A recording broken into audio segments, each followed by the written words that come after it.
can you bring us back to the first time that you had to minister to a dying COVID-19 patient? Uh, because you were saying that there's this difference between the pre-pandemic ministering to the sick and then the pandemic time period of ministering to the sick. Can you bring us back to that first time? Maybe giving us as much details, as many details as you can, but even without naming names, just for us to be able to illustrate to our readers how difficult it was, really, especially the first time it happened. Yeah, that is a difficult question for me, Paterno, because you're touching my heart. He was a friend of mine with COVID-19, and a friend just texted me that this friend of ours is with COVID-19. He became critical. This friend of mine is an active church worker, serving in the church, very active. But at that time, before COVID, we come together as friends. We share our faith, we eat together. But, at that time, when we knew that he had this COVID-19, you have that urge, no? Para mabisita siya. Para kahit man lang ma-touch siya. O kahit na, without words, but to show your hug, no? And your comfort. But for me, I cannot do it. I really cannot do it. Moreover, maybe for a family member who is losing.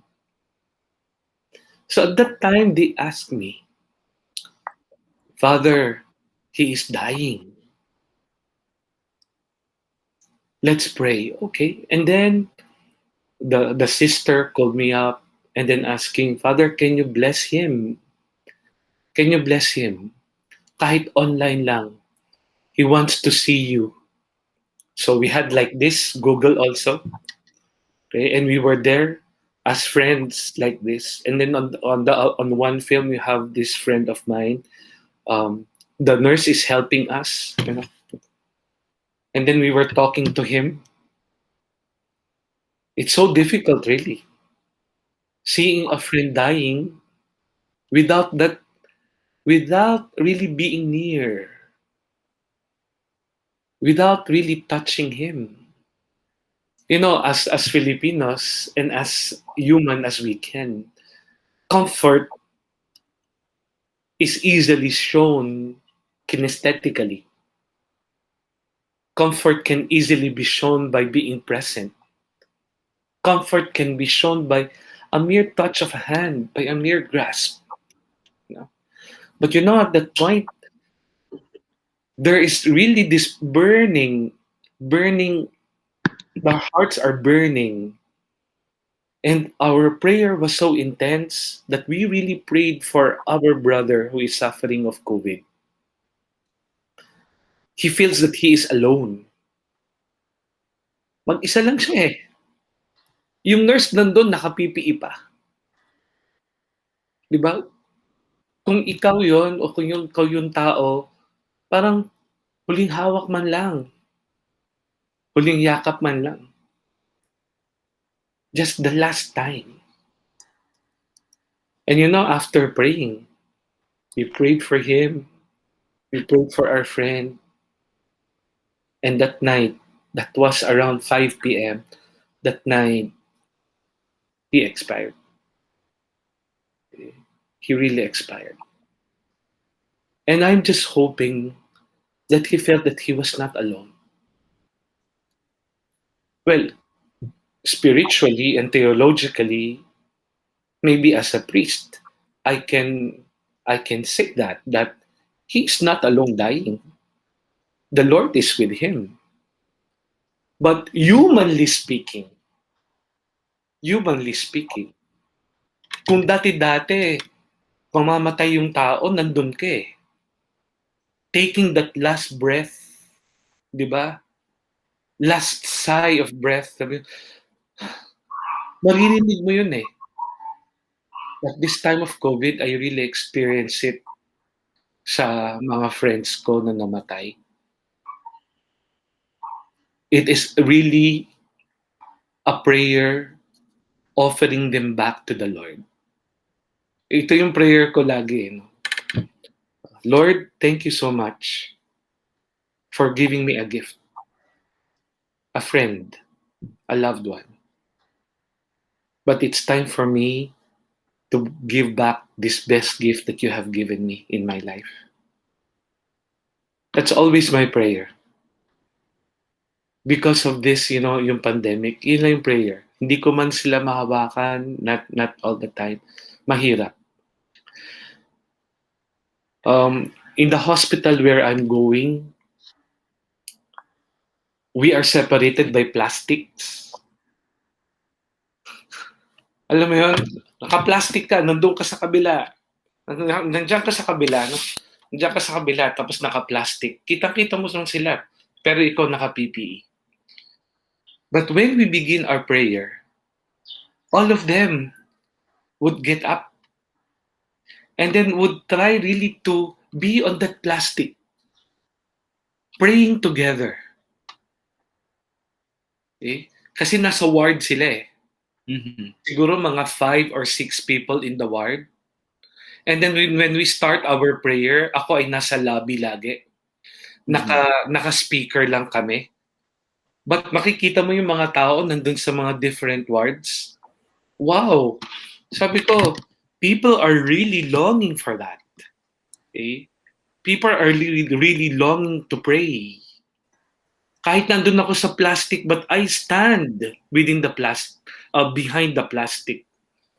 Yung ganung experience, no, paterno na the yearning for God, the yearning for faith, the yearning for love and care is all there. Very, very evident this COVID-19 pandemic. Kaya nga, we always preach, no, that at this pandemic, we need this kindness and this care. This is what we need, whatever religion you have. Okay? Yun ang maibibigay natin. Kaya nga, yung tanong mo, Robin, kanina, ano yung primary role ng church? It's support. It is that care and that guidance. Yung friend nyo ba, Father, when you were praying for him, was he aware? Was he conscious? Yes, he was. He was conscious. He was aware that we were all there. Okay? He was aware. Because he's raising his hand pa eh. He cannot already make the sign of the cross, but he is trying to make the sign of the cross, in the name of the Father. And we just say, no more. Because he is a devout Catholic also. Yung parang you can just imagine a sick person, very weak. Very weak. And yet trying to make that sign of the cross. Diba? Well, I'd like to be more personal. My parents had COVID. My mother is 95 and my father is 89 years old. That was a difficult moment for me. I was not with them.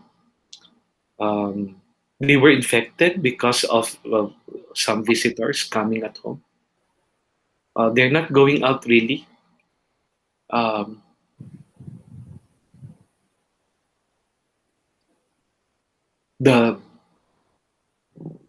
akin, a blessing lang ay they did not resort to a critical or severe phase of the infection.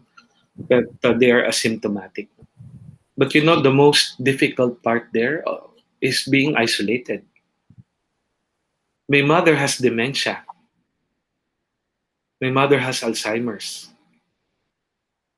And in a facility, na isolation facility, to be honest, We don't have any special treatment for Alzheimer's or dementia patients. Di ba? Wala naman eh. And they don't have any caregivers. They live there in that room with my father. They take care of each other at that old age. With the difficulty of getting up, going to sit down. Kasi binubuhat pa namin sila eh. Because they're very old. And then we still help them sit sa wheelchair. Eh. So imagine mo, that's very very difficult for them. And for them, they were telling us, it's not COVID that will kill them. It's the loneliness and the difficulty to be alone. And my mother was telling, uwi pa ba kami? Makakauwi pa ba kami? Will I still go home? Am I still alive when I get out here? So it's the mental health. Yung mentality yung affected. Kahit na siya ay may dementia, yun ang kanya, uwi pa ba ako? Uwi pa ba ako? You know, after 10 days, they did not reach 14 days. After 10 days, they were tested negative. They were in the hospital because they are very, very senior citizens. So just to make sure that they are okay, so kaya din sila nasa hospital. So after 10 days, nag-negative sila. They were brought home. And we were there, kami. Ako wala ako sa bahay. Parang ganito naman din. We were there online waiting for them. And when they arrived home, you know, they were crying. They were crying. And then my mother and my father was telling to see my apo and my children. That is the drive that kept them really motivated to be healed. And they were telling, salamat sa Diyos, salamat sa Diyos. Yeah. Thanks be to God for this. So faith really plays an important role in that. Even in the hospitals, we have our regular rosary, may mga prayer. Ano, mahirap ma-isolate eh. But you can find that yung strength mo doon.